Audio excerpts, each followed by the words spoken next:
habari kiganjani mwako, na sisi tumenuia na tumeahidi kukuletea wewe update zote za kimichezo pamoja na mambo mengine yote kijamii, siasa na mambo mengine ya burudani. Na leo tunazungumza michezo, tupo na mzee wa Kilinge. Hii ni Jumba TV. Mzee wa Kilinge, habari? Bwana, namshukuru Mwenyezi Mungu Subhanahu wa Ta'ala. Alhamdulillah kwa kuweza kukutana kwa mara nyingine tena, kwa siku nyingine tena, na kutuwezesha hapa, kwa sababu tunapumua pumzi ambayo ya Mwenyezi Mungu atulipii.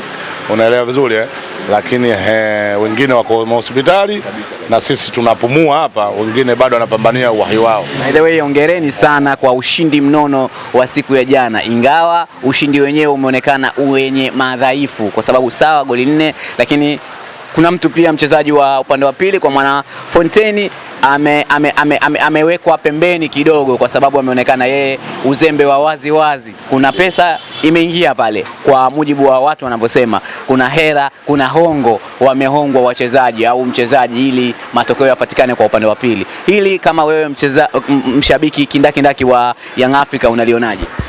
Kwanza nashukuru kwa kutupa hongera kwamba tumepata matokeo jana. Mpaka sasa hivi tunaongoza ligi, mpaka sasa hivi tunakaribia ubingwa. Mimi nataka nikuulize jambo moja au swali moja linarudi kwako. Yaani umetupa hongera, tumeipokea kama wana Yanga kwa jitihada wachezaji wetu jinsi walivyofanya. Sasa hapo umeongea kuhusu wachezaji wa Fountain Gate, yani kama kuna kitu, ina maana kitu iko pesa, kitu iko tuliwaambia tu waache au ni nini? Swali hilo kwanza kidogo narudisha kwako kwanza. Hebu tufafanulie. Pesa kwamba sisi tumewapa hongo. Unajua klabu ya Yanga sasa hivi kila ushindi unayotaka kushinda inakuwa umekuwa nahau. Alafu inakuwa kama ndo mchezo wa baadhi ya wachambuzi. Imekuwa kama ndo hawana cha kusema baadhi ya wachambuzi, ni kufifisha ubora wa Yanga Afrika, ni kufifisha umakini wa Yanga Afrika, ni kufifisha quality wa Yanga Afrika, ni kufifisha ambayo upambanaji wa Yanga Afrika na benchi la ufundi pamoja na viongozi jitihada zao. Umeelewa vizuri? Na ubora wa baadhi ya wachezaji wa Yanga ni kufifisha kila wakati, kwa sababu unaonaga kila inaposhinda Yanga wanatafuta ambayo kosa dogo liwe kwamba ndo libebe mchezo mzima. Hawatafuti ubora wa Yanga, ukwaliti wa Yanga, mchezo kadabineti vipi, kafanyeje, wao hawazungumzi hilo. Muda mrefu wa baadhi ya wachambuzi wanajikita na kosa likitokea dogo.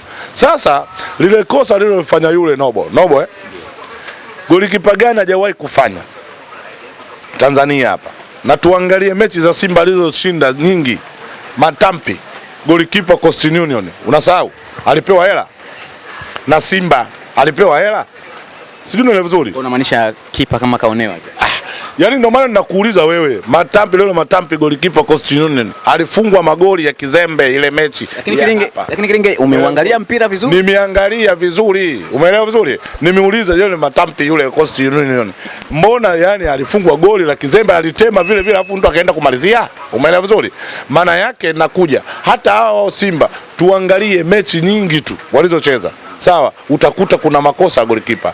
Sasa tunaenda vile vile Simba hao Pimpi Kamara alichukua mpira unaenda nje, akachukua akarudisha ndani, alafu naye akajiweka kijili. Je, naye alipewa hela? Unajua tufike wakati tuheshimiane katika mpira sasa hivi. Sio kwa kuwa wewe unapewa media ukawa mchambuzi ndio ikawa unachambua kile unachokitaka wewe tu kwa kupewa pesa. Umeelewa vizuri? Unakuepo ni upuuzi wakati mwingine. Tuzungumzie mpira, tujikite kwenye mpira. Kwa sababu ukijikita yule golikipa hana akili au kauza, basi Pimpi Kamara aliwauzia Yanga na kijili alihusika kuuza. Sijui unaelewa vizuri. Mimi nataka niwaambie timu yangu, uongozi wangu wa Yanga Afrika, ifike sehemu haya mambo wayafanyie mkazo. Ifike sehemu haya mambo wayafanyie mkazo, kwa sababu inaharibu tasmia ya timu yetu, inaharibu picture ya timu yetu, inaharibu brandi. Azam walituwekea mabomba pale. Umeelewa vizuri? Wameshirikiana na Makolo kutuwekea mabomba, kachukua na kamera pale. Sawa?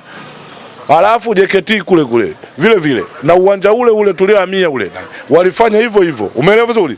Uongozi wa Yanga ufike sehemu uchukue hatua inastahili, kwa sababu inachafuliwa brandi.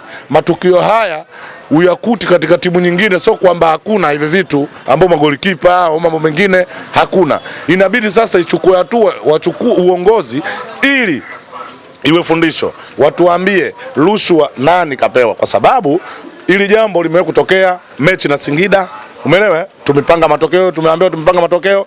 Niambie mechi na Singida yoyote ambayo Simba au Singida kamfunga Simba toka wameanzisha Singida kamfunga Simba, niambie mechi gani Simba, umeelewa vizuri, yani akafungwa na Singida, aniambie mtu mechi gani? Je, wao wanapanga matokeo, lakini Singida kumfunga Yanga kasha kumfunga, sijui unaelewa vizuri, kasha kunitoa kwenye mashindano, sijui unaelewa vizuri, na hakuna mechi rahisi. Singida anapokutana na Yanga inakuwa ni mechi mzito, ni mechi ngumu, lakini ingawa watu wanasema ni ndugu, hata yani watu wanasema ni ndugu, lakini kaangalia performance ya Singida anapocheza na Yanga, afu angalia performance ya Singida anapocheza na Simba.